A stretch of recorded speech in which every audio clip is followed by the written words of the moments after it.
Assalamualaikum warahmatullahi wabarakatuh. Di sini saya akan mempresentasikan mengenai gangguan autisme pada anak yang beranggotakan Salah Nur Sapitri, Sherin Alfitri Abi, Suci Hartina, Uswatun Nurrohmah, Wahyu Sri Lestari, Windarati Fani, Yeki Fadona Septiani, Yulfitul Lutifah, Alveo da Costa, Jose Luis, dan Sherilea Valentina. Saya akan menjelaskan mengenai definisi autisme. Autisme adalah gangguan perkembangan pervasif atau kualitatif pada komunikasi verbal dan nonverbal, aktivitas imajinatif, dan interaksi sosial timbal balik berupa kegagalan mengembangkan hubungan antar pribadi, umur 30 bulan, hambatan dalam pembicaraan, perkembangan bahasa, fenomena ritualistik dan konvulsif, serta penarikan diri dan kehilangan kontak dengan realitas. Etiologi autisme. Yang pertama, genetik. Terdapat 80% untuk kembar monozigot dan 20% untuk kembar dizigot, terutama pada keluarga anak autistik. Abnormalitas kognitif dan kemampuan bicara. 2. Kelainan kromosom, sindrom X yang mudah pecah atau fragil. 3. Neurokimia atau katekolamin, serotonin, dopamin belum pasti. 4. Cedera otak. Kerentanan utama, afasia, defisit pengaktif retikulum, keadaan tidak menguntungkan antara faktor psikogenetik dan perkembangan syaraf, perubahan struktur cerebellum, lesi hipokampus, otak depan. 5. Penyakit otak organik dengan adanya gangguan komunikasi dan gangguan sensori, serta kejang epilepsi.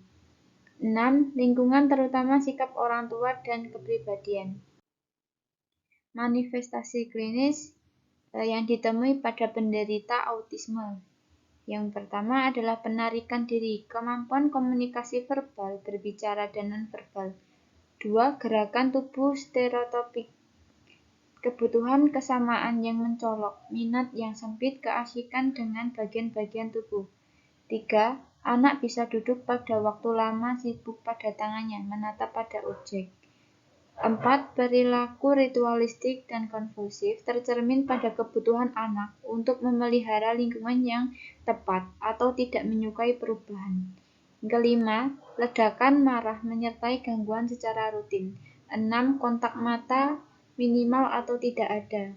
7. Pengamatan visual terhadap gerakan jari dan tangan. 8. Keterbatasan kognitif pada tipe defisit pemrosesan kognitif tampak pada emosional. 8. Menentukan ekoilia atau mengulangi suatu ungkapan atau kata secara tepat saat berbicara. Adapun patofisiologi autisme, sel saraf terbentuk saat suatu kandungan 3-7 bulan. Pada trimester 3, pembentukan sel saraf berhenti dan dimulai pembentukan akson, dendrit, dan sinaps yang berlanjut sampai anak berusia sekitar 2 tahun. Setelah anak lahir, terjadi proses pengaturan pertumbuhan otak berupa pertambahan dan berkurangnya struktur akson, dendrit, dan sinaps. Proses ini dipengaruhi secara genetik melalui sejumlah zat kimia yang dikenal sebagai brain growth factor dan proses belajar anak. Makin banyak sinaps terbentuk, anak makin cerdas. Pada pemeriksaan darah bayi yang baru lahir, diketahui pertumbuhan abnormal pada penderita autis dipicu oleh berlebihnya neurotropin dan neurotropida otak yang merupakan zat kimia otak yang bertanggung jawab untuk mengatur penambahan sel saraf, migrasi, diferensiasi, pertumbuhan, dan perkembangan jalinan sel saraf. Pada gangguan autistik terjadi kondisi grow without guidance, di mana bagian-bagian otak tumbuh dan mati secara tak beraturan. Pertumbuhan abnormal bagian otak tertentu menekan pertumbuhan sel saraf lain. Berkurangnya sel Purkinje atau sel saraf tempat keluar hasil pemrosesan indera dan impuls saraf di otak kecil pada autisme. Berkurangnya sel Purkinje diduga merangsang pertumbuhan akson, glia atau jaringan penunjang pada sistem saraf pusat, dan mielin sehingga terjadi pertumbuhan otak secara abnormal atau sebaliknya. Pertumbuhan akson secara abnormal mematikan sel Purkinje yang jelas, meningkatkan brain-derived neurotrophic factor, dan neurotrophic 4 menyebabkan kematian sel Purkinje. Gangguan pada sel Purkinje dapat terjadi secara primer dan sekunder. Adapun penata laksanaan dari autisme, yang pertama pemberian terapi terhadap gejala dan edukasi terhadap keluarga serta penanganan perilaku terhadap anak. Kedua, pemberian terapi farmakologi mencakup obat fenfluramine, lithium, haloperidol, dan naltrexone. Ketiga, terapi perilaku berupa terapi wicara dan okupasi. Bisa ditambahkan juga dengan terapi musik agar anak itu biar merasakan relaksasi saat dia bicara, dia belajar. Adapun pemeriksaan penunjang autisme, yang pertama Chilhot Autism Rating Scale, yang kedua The Checklist for Autism Intruders, ketiga The Flu-Time Screening Questionnaire, dan keempat The Screening Test for Autism in 2-year-old. Terima kasih.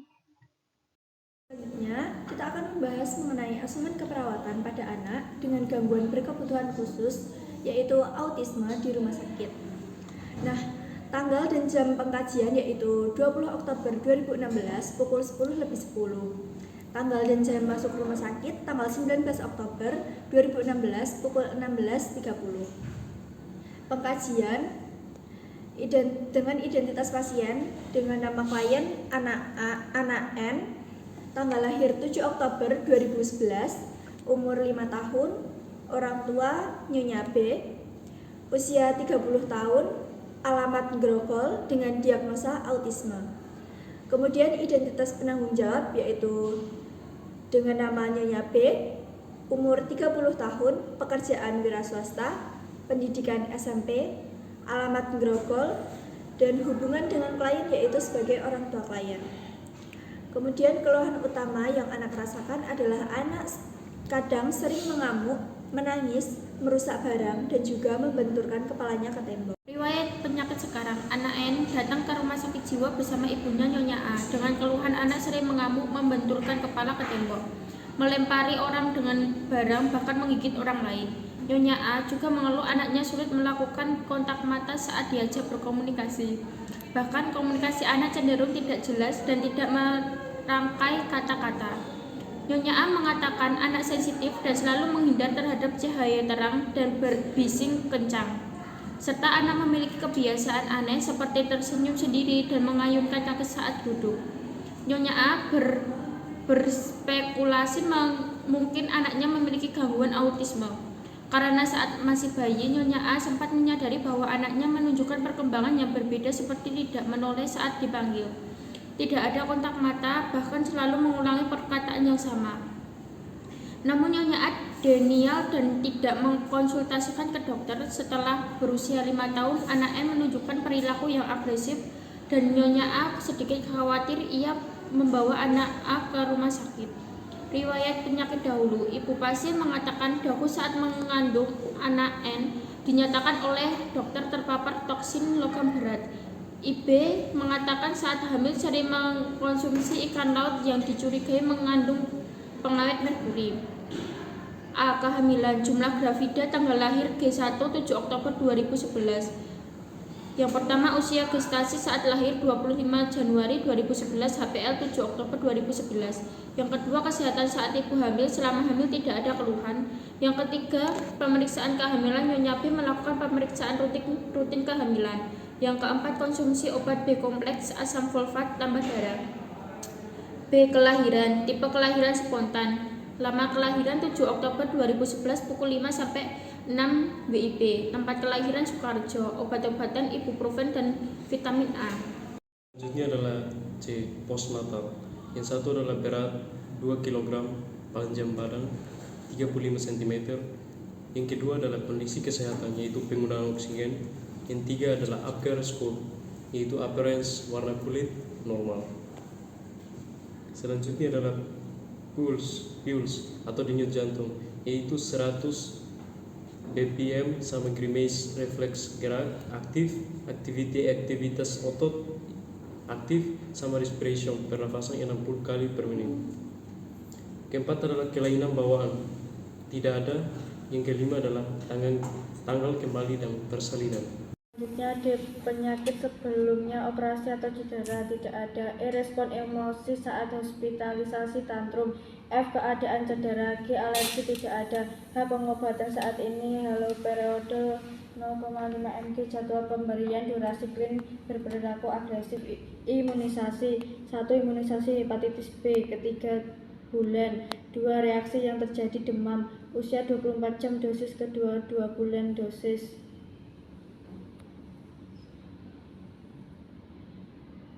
4. Pertumbuhan dan perkembangan. A. BB lahir 22 kg, BB usia 6 bulan 7 kg, BB usia 1 tahun 10 kg, BB saat ini 20 kg.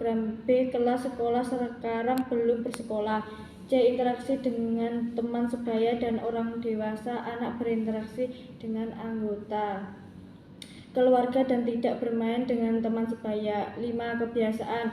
A. Pola tingkah laku menggigit kuku, menghisap ibu jari, gerakan tidak biasa, membenturkan kepala, mengayun-ayunkan kaki, temper tantrum. B. Aktivitas hidup sehari-hari, jam tidur 8 dan bangun 4, lama tidur malam 8 jam. C. Penggunaan obat terlarang, alkohol, kopi, atau rokok tidak ada. 6. Riwayat nutrisi dan cairan. Informasi lengkap tentang keadekuatan diet anak, pola makan. A. Pemberian ASI, lama pemberian 6 bulan. B. Pemberian susu formula ya.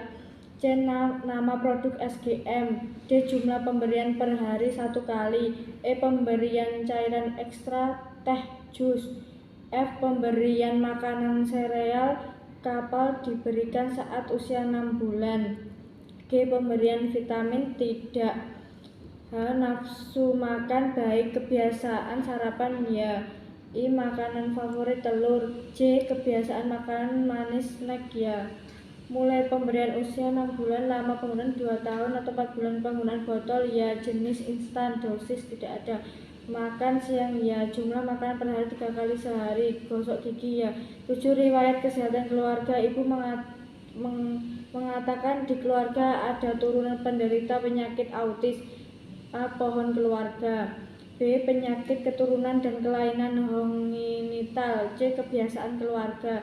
D. Lokasi geografis, perjalanan jauh yang baru dilakukan atau kontrak dengan turis asing. 8. Fungsi keluarga. A. Interaksi dan peran keluarga.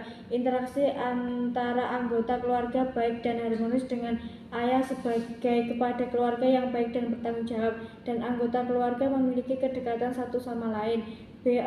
Observasi anggota keluarga, kerukunan, permusuhan, ketenangan, kasih sayang, kesabaran, keramahan, support dan perhatian yang ditujukan kepada pasien saat suportif, dan yang berbicara ketika terjadi sesuatu pada anak adalah ibu yang terlihat cemas. C. Pembuat keputusan dan problem solving. Dalam pembuatan keputusan dalam keluarga dilakukan bersama dengan saling berdiskusi. D. Komunikasi.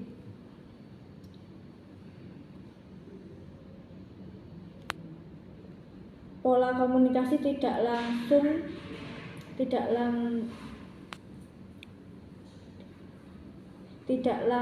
dan jelas. Orang lain tua cenderung menasihati dan mendikte.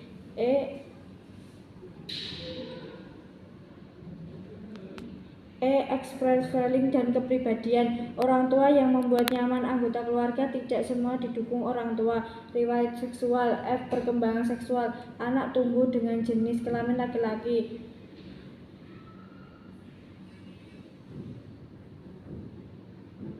Jenis kelamin laki-laki dapat membedakan antara perempuan atau laki-laki. 9. Pengukuran pertumbuhan TB 118 cm. BB20KG. Pemeriksaan umum, penampilan umum, keadaan umum tidak ada cacat, keadaan nutrisi normal karena batas normal berat badan anak usia 5 tahun yaitu 20-24 kg. Tingkah laku, tantrum, menyerang, melukai diri sendiri.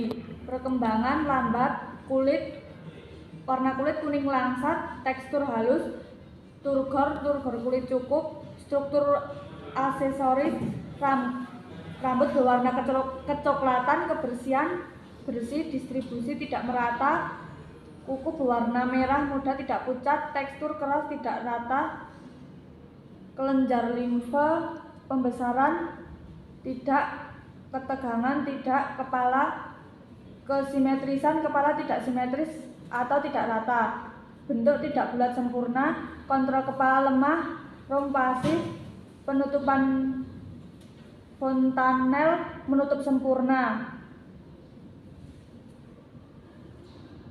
Mata warna sklera putih, warna konjungtiva merah muda, warna kornea hitam kecoklatan, reaksi pupil, reaksi terhadap cahaya lambat dan kurang efisien, posisi simetris, jarak kantal dalam 6 cm, gerakan mata, gerakan berulang, ukuran pupil 2 mm, keadaan kelopak mata sedikit turun, telinga kebersihan bersih, letak pinna simetris, kemampuan pendengaran normal, hidung letaknya simetris atau di tengah-tengah wajah, diameter nares simetris, mulut warna bibir merah muda kecoklatan, tekstur halus, warna membran mukosa merah muda, tekstur halus lembab, warna gusi merah muda, warna gigi kuning keabu-abuan, jumlah gigi 20 gigi, tekstur lidah kasar, gerakan lidah lambat.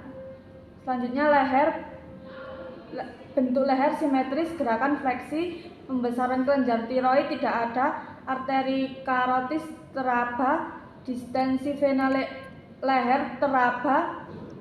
Selanjutnya dada, struktur bentuknya normal, kesimetrisan simetris, gerakan naik turun, perkembangan payudara tidak ada, paru-paru inspeksi tidak ada bekas luka, simetris, RR 22 kali per menit, palpasi tidak ada benjolan, perkusi suara resonan, auskultasi tidak ada suara tambahan, jantung inspeksi apex normal, palpasi 4 area normal, bunyi jantung S1 S2, perkusi dulnes, abdomen bentuk simetris, herniasi tidak ada, pembesaran umbilikus tidak ada, auskultasi peristaltik 30 kali per menit atau normal, palpasi tidak ada, organomegali, perkusi timpani, genitalia, letak lubang uretra normal, keadaan Stroptum, permukaan kulit halus tidak ada benjolan, keadaan glans penis normal,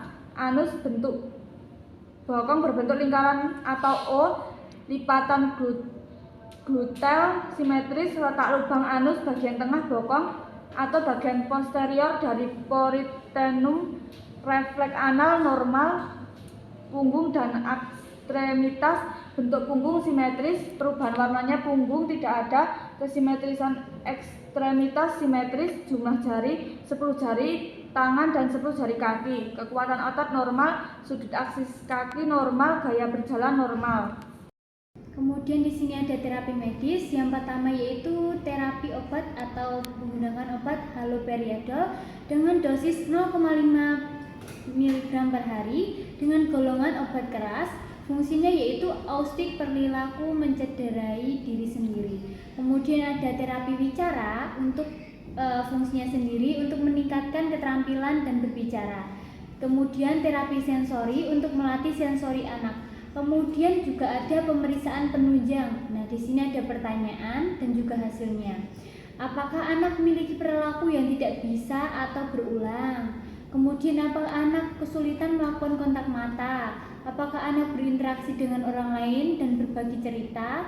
Apakah anak melakukan respon ketika seseorang mencoba untuk mendapatkan perhatian mereka? Apakah nada suara anak datar dan Apakah anak sensitif terhadap cahaya, kebisingan, atau suhu? Nah, itu ya. Apakah anak memiliki gangguan tidur atau pencernaan? Itu tidak. Apakah anak cenderung kesal atau marah? Itu ya. Kemudian kita lanjut ke analisa data. Di sini hari pertama tanggal 20 Oktober 2016 pukul 11. Data fokusnya yaitu data subjektif. Keluarga pasien mengatakan anak terkadang sering mengamuk, menangis, merusak barang, dan membenturkan kepalanya ke tembok. Kemudian DO-nya, anak tampak mengamuk, emosi tidak stabil, anak tampak gelisah, perilaku destruktif terhadap diri sendiri dan orang lain. Anak sering tantrum. Kemudian di sini ada masalahnya yaitu individu autistik dan etiologinya yaitu resiko mutilasi diri. Diagnosanya yaitu resiko mutilasi diri berhubungan dengan individu autistik. Kemudian untuk hari kedua tanggal 20 Oktober 2016 pukul 11, data subjektifnya yaitu keluarga mengatakan mengalami keterlambatan berbahasa. Kemudian DO-nya anak tidak ada kontrol mata, anak tidak responsif saat diajak berbicara. Kemudian di sini masalahnya gangguan neuromuskuler. Kemudian etiologinya gangguan komunikasi verbal. Diagnosa keperawatannya yaitu gangguan komunikasi verbal berhubungan dengan gangguan neuromuskuler. Kemudian yang ketiga yaitu data subjektifnya, keluarga mengatakan anak sering mengamuk, melempari barang dan bahkan menggigit orang lain. Kemudian data objektifnya, pasien tampak mengamuk dan menggigit ibunya. Kemudian di sini diagnosanya yaitu kesiapan peningkatan coping keluarga. Selanjutnya prioritas diagnosa keperawatan. 1. Resiko mutilasi diri berhubungan dengan individu autistik. 2. Gangguan komunikasi verbal berhubungan dengan gangguan neuromuskuler. 3. Kesiapan peningkatan coping keluarga. Ada rencana keperawatan. Yang pertama, analisa data DS. Keluarga pasien mengatakan anak terkadang sering mengamuk, menangis, merusak barang, membenturkan kepala di tembok, dan menggigit orang tua. DO, anak tampak mengamuk. Kedua, emosi anak tidak stabil. Ketiga, anak tampak gelisah. Keempat, perilaku destruktif terhadap diri sendiri dan orang lain. Kelima, anak sering tantrum. Keenam, anak tampak tidak kooperatif dalam bermain dengan teman sebaya. Ketujuh, perilaku anak tampak tidak sesuai dengan usianya. Tujuan dan kriteria hasil. Setelah dilakukan tindakan keperawatan selama 3x24 jam, diharapkan anak dapat mengontrol emosi dengan intervensi yang pertama, monitor penyebab atau pemicu kemarahan, fasilitasi mengekspresikan marah secara adaptif, gunakan pendekatan yang tenang dan meyakinkan, ajarkan metode untuk memodulasi pengalaman emosi yang kuat dengan latihan asertif dan teknik relaksasi. Yang terakhir adalah kolaborasi pemberian obat jika perlu. Yang kedua, analisa data dengan DS. Keluarga mengatakan anak mengalami keterlambatan berbahasa. Dengan DO, anak tidak ada kontak mata, anak tidak responsif saat diajak berbicara. Dengan kriteria hasil, setelah dilakukan tindakan keperawatan selama 3x24 jam, diharapkan anak memberikan respon saat diajak berbicara. Dengan intervensi, monitor kecepatan, tekanan, kuantitas, volume, dan diksi bicara. Gunakan metode komunikasi alternatif, yaitu dengan isyarat tangan. Kemudian ada anjurkan berbicara perlahan dan rujuk ke ahli patologi bicara jika perlu. Yang ketiga, DS. Keluarga mengatakan belum mengerti perawatan di rumah dan menangani anak saat tantrum. DO, keluarga tampak ragu dan tidak percaya diri. Dengan kriteria hasil, setelah dilakukan tindakan keperawatan selama 3x24 jam, diharapkan yang pertama, komitmen pada perawatan atau pengobatan. Kedua, perilaku menyerang agresif menurun. Dengan intervensi yang pertama, identifikasi kesiapan keluarga untuk terlibat perawatan. Kedua, diskusikan cara perawatan di rumah. Ketiga, anjurkan keluarga terlibat dalam perawatan. Selanjutnya ada tindakan keperawatan atau implementasi. Hari pertama pada tanggal 20 Oktober 2016. Hari pertama yaitu dengan implementasi memonitor penyebab atau pemicu kemarahan. Dengan respon DS, ibu pasien mengatakan anak tantrum saat keinginannya tidak terpenuhi. DO, anak tampak mengamuk. Selanjutnya memfasilitasi mengekspresikan marah secara adaptif. Dengan respon DS, ibu pasien mengatakan anak sulit mengekspresikan perasaannya. DO, anak tampak menangis dan melukai diri sendiri atau membenturkan kepala di dinding. Selanjutnya, dengan implementasi menggunakan pendekatan yang tenang dan meyakinkan. Dengan respon DS, ibu pasien mengatakan anak sulit didekati saat tantrum. DO, pasien tampak menghindar. Selanjutnya, mengajarkan metode untuk memodulasi pengalaman emosi yang kuat. Latihan asertif teknik relaksasi. Dengan respon DS, ibu pasien mengatakan bahwa kemauannya sulit dimengerti. Dan DO, anak tampak tidak asertif mengenai keinginannya. Selanjutnya, mengkolaborasikan pemberian obat jika perlu. Dengan respon DS, pasien mengatakan tidak mau saat diberikan obat. DO, anak tampak tidak kooperatif. Yang kedua, dengan implementasi memonitor kecepatan tekanan, kuantitas, volume, dan diksi bicara. Dengan respon DS, ibu pasien mengatakan anak mengerti beberapa kosakata namun kesulitan merangkai menjadi kalimat. DO, pasien tampak kesulitan saat berbicara dan berteriak saat mengucapkan kata-kata. Selanjutnya, menggunakan metode komunikasi alternatif atau isyarat tangan. Dengan respon DS, ibu pasien mengatakan anak tidak menggunakan bahasa isyarat. DO, anak tampak kesulitan menyampaikan maksud ucapannya. Selanjutnya, menganjurkan berbicara perlahan. Dengan respon DS, pasien mengatakan mau untuk bicara perlahan.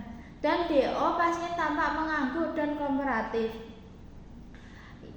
Yang ketiga, dengan implementasi mengidentifikasi kesiapan keluarga untuk terlibat perawatan. Dengan respon DS, ibu pasien mengatakan sedikit ragu dan DO, ibu pasien tampak gelisah. Selanjutnya, mendiskusikan cara perawatan di rumah atau perawatan di rumah. Dengan respon DS, ibu pasien menanyakan tentang perawatan anak di rumah namun masih ragu. Dan DO, ibu pasien tampak bertanya dan masih ragu. Yang selanjutnya, menganjurkan keluarga terlibat dalam perawatan. Dengan respon DS, ibu pasien mengatakan bersedia namun masih bingung untuk memberikan perawatan. Dan DO, ibu pasien tampak tidak mengerti.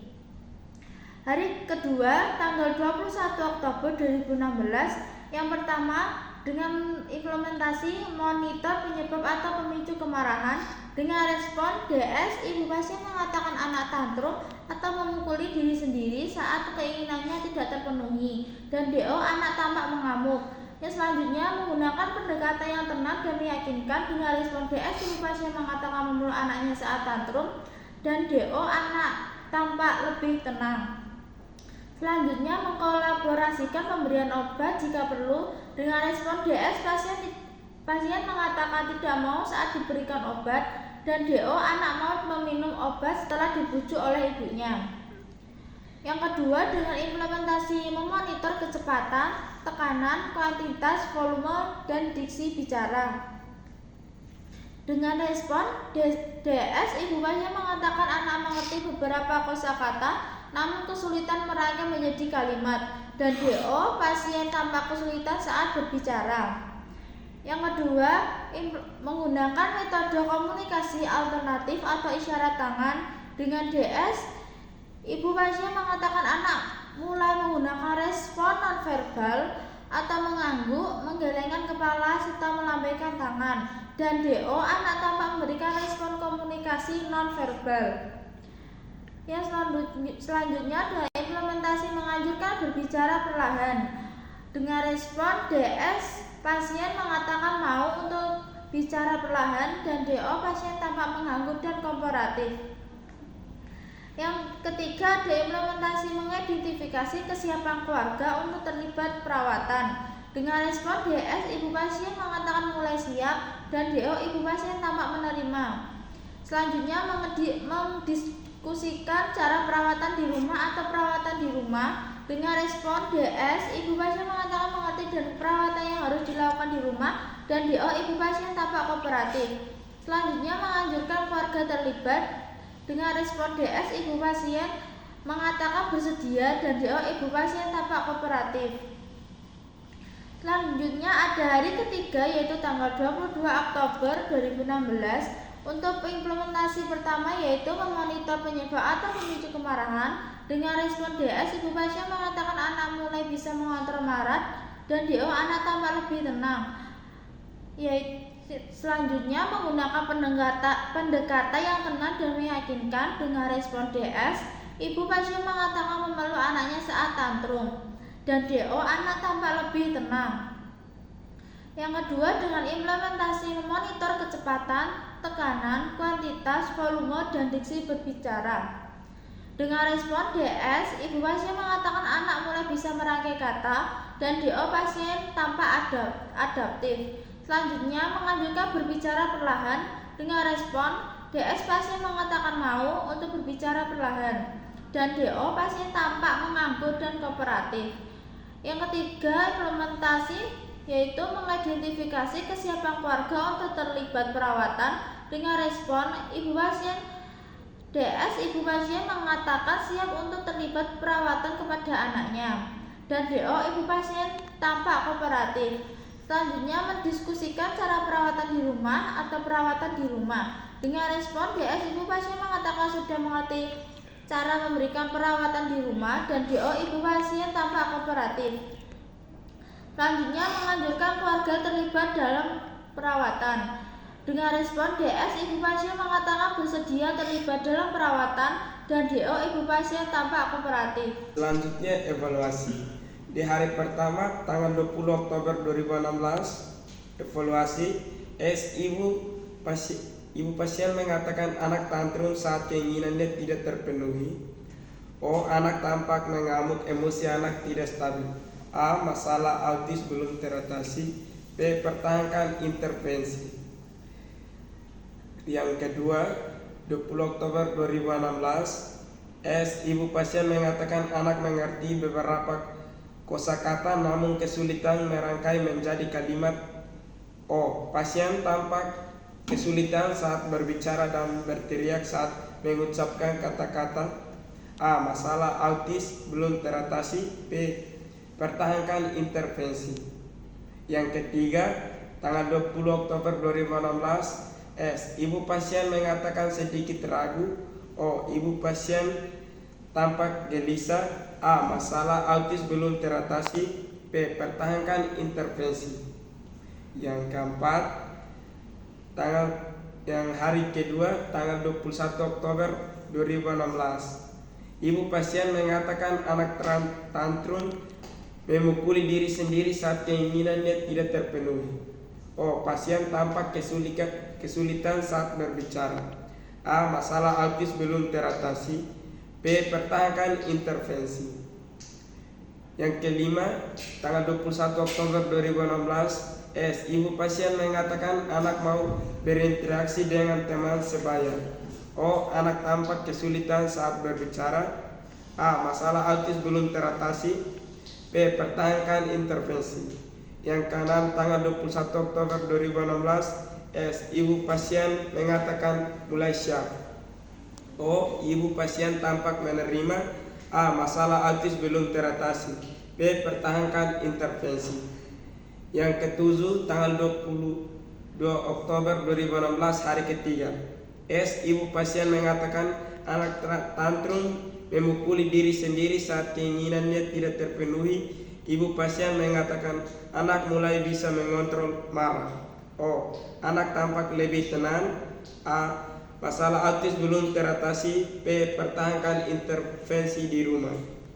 Yang ke-8, tanggal 22 Oktober 2016, ibu pasien mengatakan anak mulai bisa merangkai kata. O, anak tampak aktif. A, masalah autis belum teratasi. B, pertahankan intervensi di rumah. Yang ke-9, tanggal 22 Oktober 2016, anak mengatakan mau untuk diajak. Ibu pasien mengatakan siap untuk terlibat perawatan kepada anaknya. O. Ibu pasien tampak kooperatif. A. Masalah autis belum teratasi. B. Pertahankan intervensi di rumah.